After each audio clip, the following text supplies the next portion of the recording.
What's up guys, Blackscape here, and before I jump into Dragon Ball Absalon episode 2, I want to give you guys a quick announcement that I am going to be developing an original OC for the channel that is heavily influenced on Goku Black and heavily influenced on the Goku Black art that I have for my Twitter account, which I've been calling G-Drip Black. This Drip Goku Black is what I would like to have as my OC. I already have a few artists working on art for him, but I wanted to go ahead and let you guys know if you would like to work on some fan art and have it be shared on my social media sites. I'm going to leave a link to my Twitter account in the description below and the top comments. Send me your art there, tag me in the art, or send it to me through DMs and I'll go ahead and share it, because 2021 opens a new chapter for Blackscape. Everything is getting a revamp. Let's go ahead and jump into Dragon Ball Absalon episode 2. I wanted to go ahead and touch on a few things that I missed in the part 1 review for episode 1, and that is in Dragon Ball Absalon episode 1, the comment section is completely turned off. Now the only reason that that would happen is if the comment section got really toxic and the person that uploaded the video didn't want any notifications from it at all, so they would just turn it off completely. Now I can see why that would be the case, seeing as how the dislike bar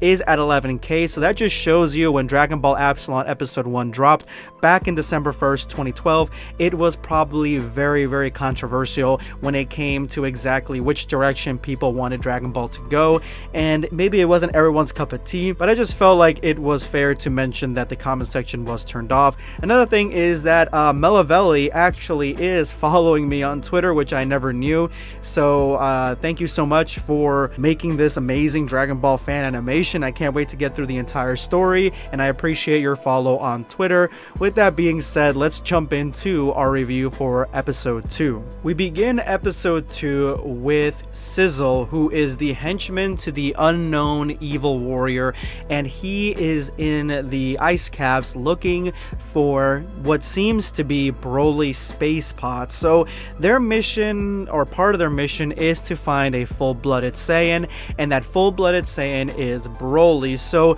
I actually really like this part because there isn't much action going on here, but there's a lot of technology and detective work going on with Sizzle. He's relying on his technology to not only find the pod, but he also scans the pod for Broly, what Broly was sitting there, Broly's heat signature, or his body, whatever he left behind, what it was sitting in this pod. He actually finds it, and then he finds a hair that leads him to believe that this is Broly. He scans it, yup, that is Broly, and he sends the information to his boss. So yeah, it looks like Broly is the objective for these guys, including the Saiyans that came through the wormhole in the last episode. But before Sizzle can really capitalize on his findings, he is attacked by Oob, who is just sitting on the corner of this ice block looking badass as fuck. And this shot right here, I've seen this shot so many times in artwork that I had no idea that it came from this episode at all. So it just shows how Dragon Ball Absalon has influenced the Dragon Ball community as a whole.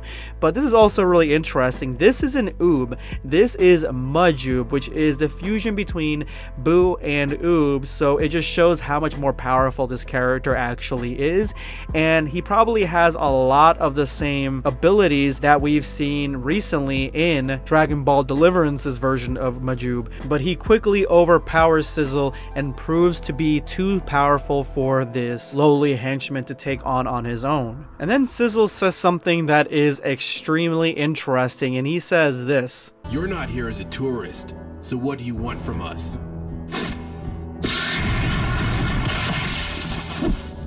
We are here to fulfill our duties. We did not come to destroy this planet or to shed blood of its inhabitants. It is strictly prohibited.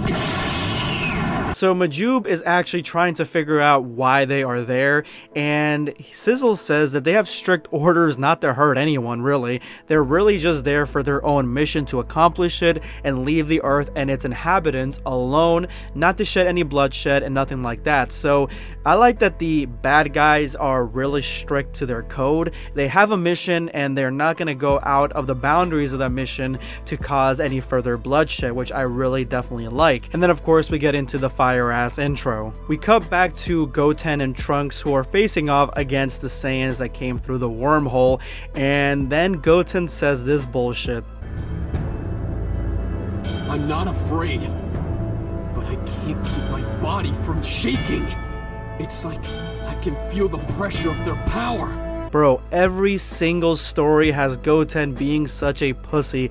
It is unbearable, but as you're gonna see here in a second, Goten is scared of these Saiyans. His body seems to be scared. I think maybe he's partly scared and excited, but you'll see that he had nothing to worry about. He's not at a deficit for power at all compared to these guys. So Goten wins rock, paper, scissors and is facing the youngest member of the Saiyans, but before the battle actually starts, Future Trunks throws his claymore, his cloud style sword at present Trunks, and lets him get the sword so he can fight off against Razzle, who also has a sword, also has a weapon, and we get a really cool scene of them fighting.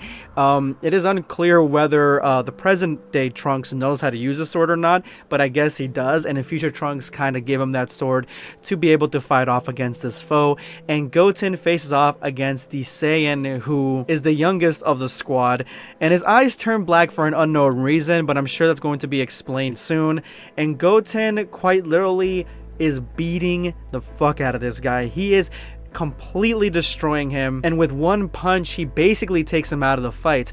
Now this animation came out in 2013, and the fighting choreography, the fighting animation, it almost feels like it came out in 2020. It is extremely well done. I love the shots of Goten just running across the floor, and he is fighting this dude in almost like a Naruto-esque battle and just tossing him around like a rag doll. He is so much faster than this guy, so much stronger, and has such a better form and technique that he is just making child's play of this Saiyan.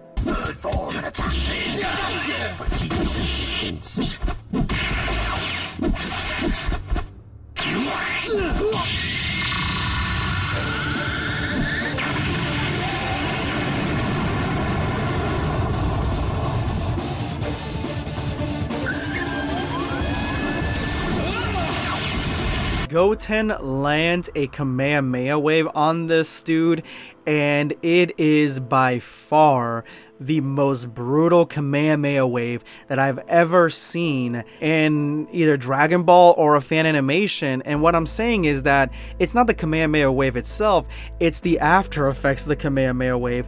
He literally singed this dude's hair off. All the skin on this dude's body is completely burned, including his tail. I have never seen such a devastating and brutal beatdown in a Dragon Ball property, whether it be fan made or whether it be official.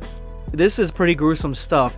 The dude is completely out of the fight at this point, and he has lost to Goten, leading to what I'm assuming is the captain trying to challenge Goten, but also trying to recruit him at the same time. But the soldier that Goten defeated won't take his shame standing down, and he still wants a crack at Goten, trying to get his superior to let him fight him. But the superior has such a great monologue here that it almost feels like it's pulled out of Bleach or something. Yes, it is painful, but I brought you up. Wear your defeat proudly. Self-abasement comes with a profit. If you let it be processed, you will become stronger. Shame and defeat are both parts of battle. The experience will make you powerful, and eventually, you will be defeated no more. Sir! My patience is running thin, soldier. Goten is ready to face off against the captain, and that is when the defeated soldier injects himself with something, transforming himself into an Uzaru that can also transform into a Super Saiyan. He regains all his fur, so I'm assuming that since he regained his fur, he's got golden fur too. Maybe when he goes back to normal, he gets his hair back. Maybe this is a way to heal himself. I'm not exactly sure, but he powers up and the devastation destroys everything around him, and that is where we end off with in episode 2. Let me know what you guys thought of this episode, guys. Drop your thoughts in the comment section below. Let's see who won hashtag End the Video Squad. Fresh depression. To be fair, they probably didn't do anything with Pan because poor Pan didn't get to go Super Saiyan in GT and she was a teen. Goten was like 5. I hope she gets it in Super. Poor Pan. Hashtag poor Pan. Yeah, I think that she is gonna get it in Super at some point, because in that one episode in Dragon Ball Super, she was like literally a baby and flying around the world and stuff like that. I don't know if that's meant to be a gag episode or a real episode, but it felt like it was real to me. So yeah, I'm pretty sure she will get Super Saiyan, and I can see where you're going with this, because this is right after Dragon Ball GT. And if you guys don't remember, in the very early days, like late 2010s, early 2011s, yeah, people weren't really thinking about female Super Saiyans as much as we're thinking about it now. Back in the day, we thought maybe Pan will go Super Saiyan. You know, there was a few pieces of artwork of her, like very rare, but it wasn't as prevalent as it is now, where everyone wants Super Saiyan chicks all the time, including myself. Anyway, thank you so much for your comment, Fresh Depression. This is going to be Blackscape signing off. Take care, guys. Subscribe for more content.